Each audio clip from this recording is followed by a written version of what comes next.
quel est le métier de Google? C'est quoi son métier, mis à part vendre de la pub et faire des sous? Le métier de départ, le métier du moteur de recherche, c'est pas de faire du référencement, c'est pas de référencer des sites, c'est pas d'indexer des sites. Son métier, c'est uniquement de faire du classement. Donc son métier en permanence, c'est de classer des pages, de mettre des pages web, des sites web les uns devant les autres et d'ajuster en permanence la façon dont ces sites vont se présenter. Indexer des sites, ça se fait bien. Récupérer des sites et des contenus dans des bases de données, ça se fait bien. Classer des sites, ça devient très compliqué. Et effectivement, donc dès le départ, la question qui se pose, c'est comment classer efficacement des pages web. Et là, je me mets à la place de Google.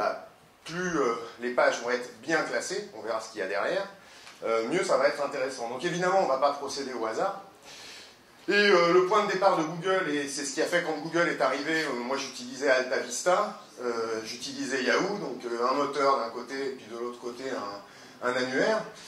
Et Google les a défoncés en quelques mois, d'abord parce qu'il était très très rapide, parce qu'il était très très simple, et puis aussi et surtout parce qu'ils ont fait un choix. Donc comment classer les sites, hein? Il y avait des questions qui se posaient à ce moment-là, comment est-ce qu'on va classer les pages? Alors il y avait des gens qui disaient, on n'a qu'à les classer en fonction de leur audience. Donc si un site fait beaucoup d'audience, c'est un bon site et il mérite d'être classé haut. Oui, peut-être, c'est une hypothèse. Il y avait l'autre hypothèse qui était de dire, tiens, on va faire voter les internautes, des trucs genre Hitparade, on va les classer en fonction du nombre de votes des internautes. Bon, ça c'est une chose, et Google, eux, ils ont dit, on va classer en fonction de la popularité, et donc du nombre de liens qui pointent vers un site. C'était la base de leur algorithme. Et c'est toujours celui qui sert, hein, donc le système de ranking avec le système de PageRank.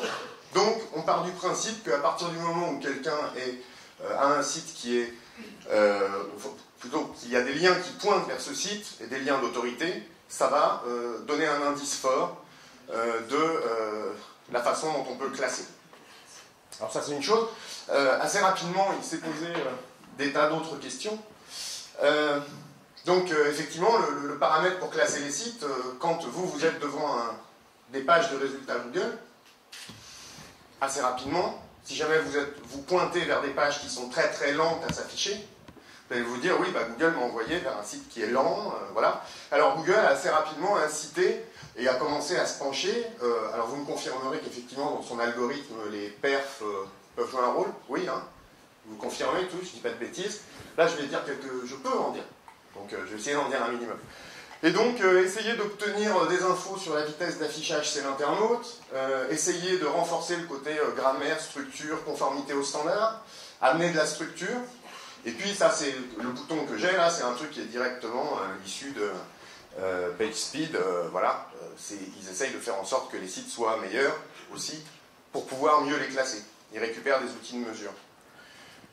Et puis c'est pas suffisant. Ils ont leur algorithme de PageRank, enfin de ranking et de popularité. Ils ont leur système là dont je vous parlais, qui permet, où on travaille directement la structure, la performance et tout ça. Et puis ils vont essayer, c'est pas suffisant, donc ils vont demander de l'info directement de la part des créateurs de sites. Donc ils vont vous dire de remplir les contenus alternatifs. Ils vont vous dire, alors ça c'est un extrait de ce qu'on trouve sur Webmaster Tools, les alternatives en texte seul au contenu facilitent l'exploration et l'indexation de votre site par les moteurs de recherche. En gros, aidez-nous à trouver des contenus sur votre site. Alors là, moi, je travaille beaucoup dans le domaine de l'accessibilité numérique. C'est une des bases de l'accessibilité numérique. Alors ensuite, on trouve d'autres choses. C'est toujours pas suffisant. Alors, je suis tombé sur cet écran qui est sur les Webmaster Tools. Et vous regardez, ils mettent consignes relatives à la qualité. Alors pour moi, là, on n'est pas sur des consignes relatives à la qualité, on est sur des consignes relatives à la prévention des risques. Je vous ai mis un petit clin d'œil à Sauron. Donc ça doit vous causer, c'est tout ce qu'ils ne veulent pas que vous fassiez. Donc pour moi, ce n'est pas de la qualité, c'est de la prévention des risques. C'est des choses qu'il ne faut pas faire. Ils vous disent, si vous faites ça, c'est pas que vous allez vous faire éclater, mais peut-être, mais vous faire déclasser, parce qu'on parle de classement, de ranking, mais vous prenez des risques. Ça va ? Alors je continue. Alors mais ça c'est pas suffisant, hein. C'est toujours pas suffisant pour classer les pages. Alors ils vont dire, donnez-nous les utilisateurs de sites, les créateurs de sites nous donnent des infos.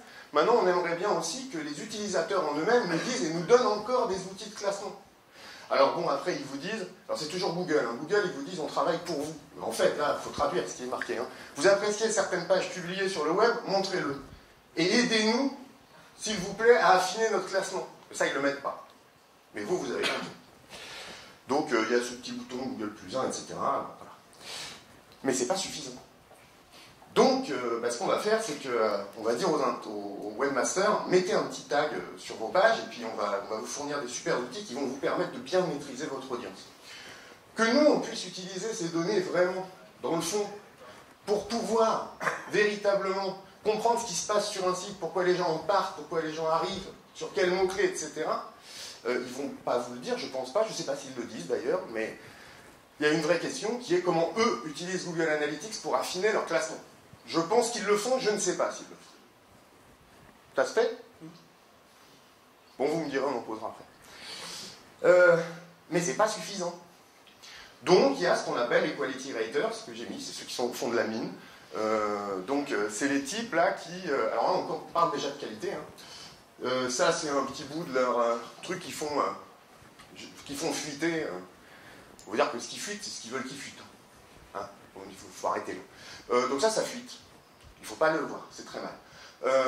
Mais ça dit quand même qu'il y a des gens qui, avec tous ces algos, toutes ces questions qui sont toutes automatiques, tout ce dont je vous ai parlé, là, c'est de l'algo, c'est de leur... ça suffit pas. Il nous faut des gens qui manuellement viennent regarder si ça correspond et si ça tient la route. Donc ils travaillent là-dessus, donc il y a tout un tas de choses. Là, on parle déjà de choses assez importantes qui sont ici, autorité, confiance, des choses comme ça. Voilà, et puis... Donc moi je vois ça, j'ai commencé, ma boîte a été créée en 2000, j'ai vu Google évoluer, et puis je parle de qualité web depuis le début. Moi, mon métier c'est la qualité web, et là en 2013, je tombe sur un lien, et dans les règles Google, dans la façon dont Google explique comment vous devez travailler, vous notamment au niveau du SEO, il vous dit, en général, il disait avant, en général les webmasters peuvent améliorer le rang ou le classement de leur site en augmentant le nombre de sites de grande qualité qui pointent vers leur page. Ça, c'était avant. En mai 2013, ils remplacent et ils disent directement, au lieu de travailler sur les liens qui pointent vers votre site, ils vous disent directement, travaillez, creating high quality, de créer vous-même des sites de grande qualité que les utilisateurs voudront utiliser et partager. Donc, autrement dit, avant, on parlait des autres, maintenant, on parle de vous-même, votre site, la façon dont vous allez travailler. Et ça, c'est Google qui le dit. Alors là, pour moi, c'est le bonheur. Ça fait 15 ans que je travaille sur la qualité web, et d'un seul coup, on me dit, mais en fait, Google classe les pages en fonction de leur qualité. Bon. Alors la qualité, si jamais je vous pose la question, si on est 150 ou 200 dans la salle, il y a 150 ou 200 définitions.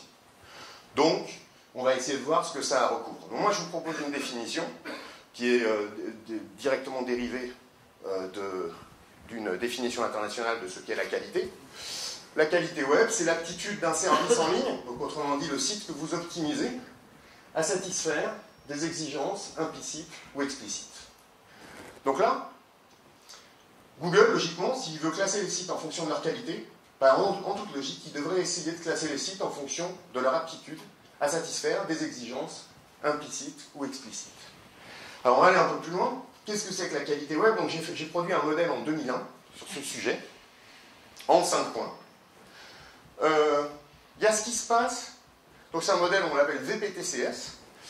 Il y a ce qui se passe sur l'interface, c'est-à-dire la partie perception, ergonomie, design. Il y a ce qui se passe au niveau technique, sécurité, accessibilité au sens technique, structure, conformité au W3C, performance. Il y a les contenus, chose qui vous importe beaucoup. Et puis il y a aussi, et ça va être un des points que Google va devoir traiter dans les prochaines années, c'est qu'est-ce qui se passe avant. Bon, lui, il est vraiment responsable de la partie visibilité en très grande partie, mais il n'y a pas que ça. Et puis, il y a la partie service, c'est-à-dire qu'est-ce qui se passe après, quand vous aurez commandé sur un site, que Google vous aura recommandé, est-ce que vous allez être livré en temps et en heure, est-ce que vous allez avoir des garanties? Ça aussi, ça fait partie de la qualité. S'ils vous ont pointé vers des sites qui vous ont conduit vers des arnaques, ils ne sont pas bons, ils ne font pas leur boulot. Donc ça, c'est un modèle qu'on a produit. ce modèle, il est bien pour comprendre de quoi on parle globalement. Donc, ce qui est intéressant, c'est de voir que ça va très au-delà de l'interface, en fait. Il y a ce qui se passe quand vous êtes sur le site, mais il y a des tas de choses qui se passent avant, et il y a des tas de choses qui se passent après quand vous avez éteint votre ordinateur. Et ça fait partie de l'expérience utilisateur au sens large. Alors, ce qui est intéressant, c'est d'essayer de le décliner. Donc, en 2004, on s'est posé la question de savoir si, à partir de ce modèle, le site doit être visible, le site doit être facile à utiliser, le site doit marcher, le site doit proposer des contenus de bonne qualité, et le site doit permettre de réaliser des services de bonne qualité après la visite. On est parti de ça et on s'est dit, bon ça représente un boulot monstrueux sur les sites, hein. On s'est dit, est-ce qu'il existe des règles qui seraient utiles, vérifiables en ligne, universelles, c'est-à-dire valables au niveau international, et qui font consensus. Donc on peut dire des tas de trucs sur les sites, mais il y a un certain nombre de choses qui sont basiques et qui sont invariables. En tout cas, on s'est posé cette question. Donc on a sorti un projet qui s'appelle OPQuast, qui s'appelle Open Quality Standards. Open parce que ce qu'on produit est produit de manière collaborative, parce que c'est en licence libre, donc licence buy share alike, ça veut dire que ce dont je vais vous parler, vous pouvez aller le télécharger en ligne, c'est des choses que vous pouvez récupérer vous. Voilà, et évidemment, on parle de standards de qualité. Alors, je vais vous donner quelques exemples, parce que ça correspond là à une checklist, notamment, qu'on pousse depuis quelques années. Alors, quelques exemples. Les sons et vidéos sont déclenchés par l'utilisateur.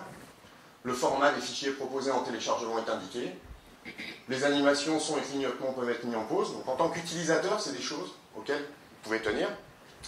Le déroulement des animations ne bloque pas la navigation ou l'accès au contenu, ça c'est sur les fichiers. Alors, c'est transversal, hein. Nous on ne s'occupe pas de savoir si c'est proposé, si c'est juridique, technique, performance, sécurité. Nous, c'est pas notre affaire, on est des médecins généralistes. Donc on regarde tout. Quelques exemples en navigation. Chaque page affiche une information permettant de connaître son emplacement dans l'arborescence. La navigation reste possible en utilisant exclusivement le clavier. Ça, on y pense souvent pour l'accessibilité, mais en SEO... c'est amusant. Pas de pop-up, c'est aussi de l'expérience utilisateur, etc. Présence de contraste, on verra si ça a un impact. Et tout ça, ça donne des checklists. Ces checklists, elles sont librement téléchargeables, donc à cette adresse-là, vous pouvez aller les toper. À côté de ça, donc on a été édité chez Erol sur un petit memento que certains connaissent peut-être, et on a sorti un bouquin en 2012, voilà, qui s'appelle Qualité Web et qui regroupe des fiches d'explications transversales sur tout ça. Et là, je vais poser une question, puisqu'on sait que Google classe les pages en fonction de la qualité, et si la qualité web, c'est pour ça que je vous ai prévenu que ça serait mégalomane, comme ça, vous êtes au courant, si la qualité web était au moins, sinon l'avenir du SEO, au moins une partie de l'avenir du SEO. C'est une vraie question. Et je ne sais pas si je suis dans les temps, mais je vais essayer de développer. Ça va? Quelle heure est-il? On reste combien de temps? Il est 11h45 et donc tu as encore... Ouais, c'est cool. D'accord. Je pense aux questions. Et je pense aux questions. Ça va tout le monde? C'est bon? Donc, je vais vous proposer des règles qui me semblent logiques, de bon sens, et je pense que Google va réfléchir comme ça. Google ou d'autres moteurs de recherche, parce qu'il ne faut pas oublier que Google s'est fait éclater en 6 mois. Pourquoi pas, en termes de moteur de recherche, pourquoi pas un nouveau moteur vraiment très bien fait qui arrive et qui éclate tout le monde en 6 mois? Pourquoi pas? Il ne faut jamais oublier ça. Hein. Ceux qui ont un peu de bouteille dans le web savent qu'on a des trucs qui sont complètement immuables, on a des mouvements de mode fabuleux, des trucs géniaux, on est sûr que ça ne sera jamais déboulonné. Et sur le web, dans quelques mois, ça peut faire très mal. Les positions ne sont jamais si stables que ça. Bon, Google, avant de le déstabiliser, là maintenant, ça va être dur. Alors, je propose 3 règles. Je vous ai mis un petit animal que vous connaissez bien. J'aurais pu mettre un panda. J'ai mis un pingouin. Ce qui nuit à la qualité web, tôt ou tard, sera sanctionné, parce que Google va continuer à améliorer ses algorithmes, parce que son boulot, c'est de classer les sites en fonction de leur qualité, que si vous faites des choses qui nuisent à la qualité, pour l'utilisateur final, tôt ou tard, Google devra ajuster en fonction de ce que vous allez faire. Voilà. Ça, c'est une première règle. La conséquence, pour vous, ça veut dire que, au-delà de ce que fait déjà Google, vous pouvez déjà proposer à vos clients en vous penchant sur ce qui se fait du côté des checklists qualité web, des choses que ne prend pas encore Google. Moi, j'ai des règles en 2004 qu'on a sorties en 2004. Elles sont arrivées prises en compte en Google beaucoup plus tard. On sait déjà que c'est des risques utilisateurs, on arrive à le dire. On sait que Google essaiera de trouver ces infos et de s'en servir pour classer les sites. Donc vous pouvez vous servir des checklists qualité web pour aller déjà au-delà de ce qui se fait. Pour faire un travail qui soit pas seulement pour Google, mais pour n'importe quel outil de recherche, et surtout pour les utilisateurs finaux. Parce que c'est aussi ça votre boulot.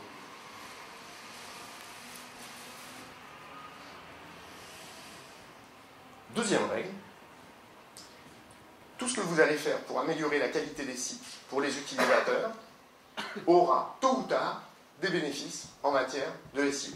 Ou alors c'est que Google arrête d'améliorer ses algorithmes et ses façons de travailler. Mais j'ai quand même un certain nombre d'éléments, parce que les exemples que j'ai cités en début, les exemples d'opérations faites par Google, Webmaster Tools, le label, la formation, etc., tout va dans le sens de l'amélioration de la qualité pour les utilisateurs finaux. C'est ça leur boulot. Et donc vous pouvez déjà travailler sur la qualité web. Vous pouvez utiliser des checklists pour prévenir les risques, et vous pouvez aller au-delà en améliorant vraiment les sites et en partant du principe que tôt ou tard ça perd. Voilà, c'est même plus white hat, hein, voilà, au-delà du white hat, là, on est chapeau transparent, il n'y a plus de chapeau. Voilà. Conséquence, le travail du SEO de demain, peut-être, c'est tout simplement d'optimiser la qualité des sites. Donc vous allez voir vos clients, et d'ailleurs vous le faites, hein, vous le faites déjà. Bon, des fois vous êtes un peu limite, des fois ça dérape un peu, bon, on pousse un peu pour certains utilisateurs, on va mettre un peu trop de contenu pour pousser sur certains trucs, on va être un peu verbeux, etc. Mais grosso modo, vous leur dites optimisez vos contenus, faites des contenus originaux, publiez régulièrement. Enfin bon, vous parlez au site, mais vous parlez à leurs utilisateurs. Vous ne le savez pas, mais vous le faites déjà. Peut-être que vous le savez, je ne sais pas. Vous optimisez la qualité des sites. Déjà. Et il y a autre chose qui arrive, peut-être. Donc là, on rentre plutôt dans l'hypothèse.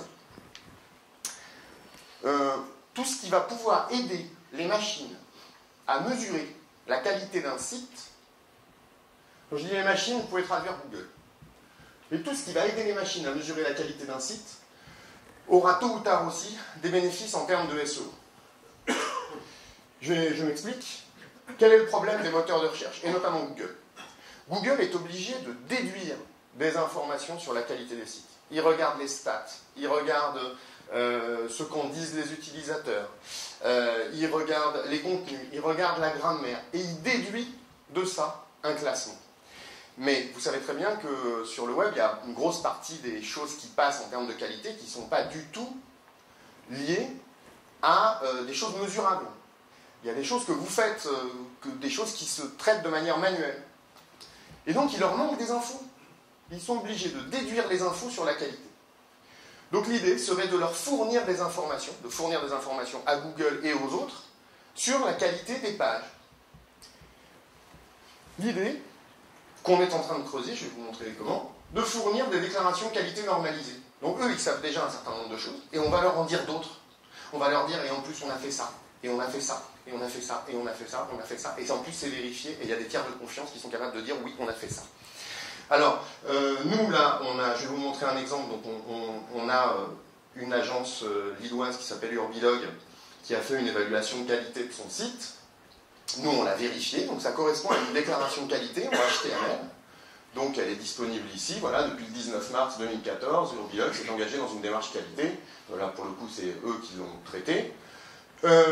Voilà, et nous, ce qu'on propose, d'ores et déjà, donc là ici vous avez une déclaration, excusez-moi, où vous avez la liste des critères respectés et non respectés. Et en fait, ces mêmes critères, on propose d'ores et déjà de les récupérer au format TXT, CSV, JSON. Pourquoi? Parce qu'on voudrait que ça soit lisible par les machines. Et clairement, on vise des machines qui vont venir récupérer de l'information sur la qualité d'un site. Et on va faciliter le travail de Google, notamment. Et donc, je vais finir là-dessus, c'est peut-être que la qualité web est une partie de votre travail de demain. Et que vous allez être amené à parler de qualité web, de dire que certains critères sont respectés, et de communiquer avec Google de cette façon. Voilà, je vous remercie. Est-ce que vous avez des questions sur la présentation? Je ne sais pas si on a le temps. Aurélien? Oui, tu as 5 minutes. Oui, il y a une question là-bas. Ah, pardon. Vous donnez le micro. Oui, merci pour la présentation. En fait, j'ai une petite question. Quand vous parlez de qualité web, bon, je connais déjà WordPress depuis longtemps. Vous n'êtes pas à nouveau sur le marché, hein, loin de là. Mais, je suis même un peu vieux. Ouais, voilà, moi aussi, hein, je vous rassure. Mais c'est pas la question. En fait, au niveau de la qualité web, est-ce que Google n'a pas déjà suffisamment d'informations et ne tente pas par lui-même de... Parce qu'on parlait de micro-tag tout à l'heure, mais Google le fait déjà. On avait le torrent qui a un peu disparu, enfin il n'a pas disparu le torrent, mais ce que Google étant la machine qu'on connaît, c'est lui qui va finalement imposer ses propres critères. Et je pense pas que, enfin, avec tout le respect que j'ai pour WordPress, c'est aucun problème là-dessus, hein, c'est que je pense pas qu'un acteur extérieur, que ce soit Quest ou n'importe qui d'autre, qui va arriver à, enfin, après je sais pas, l'avenir je le connais pas, mais qui va arriver à imposer ça à Google. J'ai plus l'impression que c'est Google qui est en train de donner la tendance, même Google+, où on sait que, voilà, il a mis ça devant tout le monde, et aujourd'hui on se sent un petit peu obligé de l'utiliser, enfin pas obligé, mais dans le sens où on sait que ça va être un critère de référencement, donc voilà. Il est en train de pousser petit à petit, donc j'ai plus l'impression que c'est lui qui va mettre les normes en place plutôt que... Voilà. Eh bien peut-être, c'est le plus probable. Il y a 99,99% de chances que tu aies raison. Dans les 0,001% de chances que tu n'aies pas raison, il y a deux arguments majeurs. Il y a à quel moment va-t-on en avoir ras-le-bol que Google dise tout sur tout et fasse tout et soit tout puissant? Ça ne va pas tarder à s'arrêter. S'ils avaient été acteurs que aux États-Unis, ils auraient été déjà visés par une loi antitrust. Donc déjà, il y a un moment, ça va commencer à vous saouler. Et moi, ça y est, c'est parti, ça me saoule. Voilà, vous n'avez pas trop de langue de bois, c'est bon? Ok. Alors ensuite, il y a un deuxième mot-clé qui est standard. Si la déclaration qualité dont je vous parle là est un jour un standard, qu'il soit porté par Google ou par nous ou par d'autres acteurs, alors pourquoi pas? Nous on est au W3C, ma société. Quand on aura les moyens, on proposera ça au W3C. Voilà. Et là, peut-être. L'existence d'un standard indépendant pour définir des règles de qualité et faire des déclarations, oui, il en existe déjà au W3C. Elles ne sont pas utilisées par Google. Mais si on arrivait à ce que ça se généralise, et on y travaille depuis un paquet de temps, il y a peut-être une chance. Mais cela étant dit, tu as 99%, enfin plus, beaucoup plus de chances pour d'avoir raison, c'est-à-dire qu'en gros, on n'y arrivera pas. On va essayer. On a d'autres questions?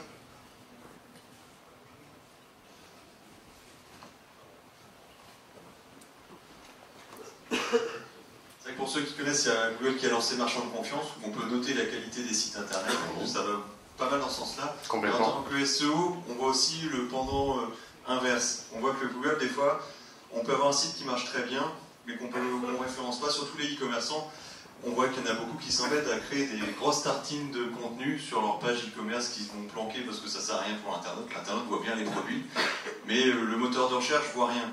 Il ne sait pas si les produits ils ont l'air jolis, ils ont l'air intéressants. Du coup, pour compenser ça, on compense en mettant du texte qu'on cache ou qu'on met bas ou sur le côté ou moins. Du coup, je pense que ça va être difficile pour Google d'avoir à chaque fois avec des robots une vue aussi objective qu'un humain sur des choses qui sont plutôt du feeling, de la beauté d'une robe, de la technicité d'un service ou n'importe. Et du coup, on va devoir compenser toujours avec un peu de triche. C'est ça que ils vont devoir compenser d'autres moyens qui ne servent à rien pour Internet. Ils vont devoir se pencher sur l'expérience utilisateur au sens large.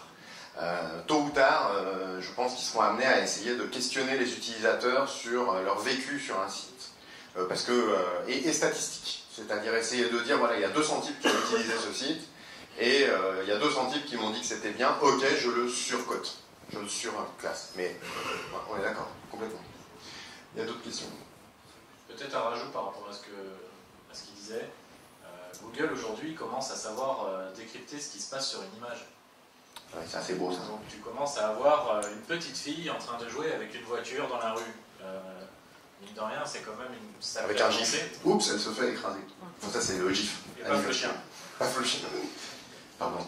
Aujourd'hui, on a quand même une sacrée évolution à ce niveau-là, donc finalement les standards vont évoluer certainement de cette manière. Et quand on dit que Google aujourd'hui arrive peut-être sur une limitation de ce qu'ils sont capables de faire et autres, non, ils iront toujours plus loin. Ils ne peuvent pas s'arrêter en cours de route, sinon tout le monde va les rattraper. Ils sont toujours obligés d'avoir une longueur d'avance. Et ils ont les moyens. Et Ils ont la R&D. Et là, pour l'accessibilité, c'est une vraie révolution. Hein, ce qui se passe là sur les alternatives automatiques d'image. Quand ils vont faire de l'alternative automatique d'image, qu'ils vont la généraliser, ça voudra dire qu'eux pourront d'une certaine manière compléter les alternatives et mettre de la méta-info sur des données, enfin sur des photos. Et donc, après, il va y avoir des vrais choix à faire en termes d'accessibilité. Est-ce qu'on va les laisser faire? Est-ce qu'on va devoir juste corriger ce qu'ils ont mis, etc., etc. Ça va être passionnant. Ça va complètement changer le métier de l'accessibilité. On a encore le temps pour une ou deux questions.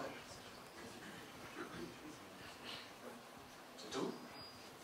Bon, bah merci Élie. Merci.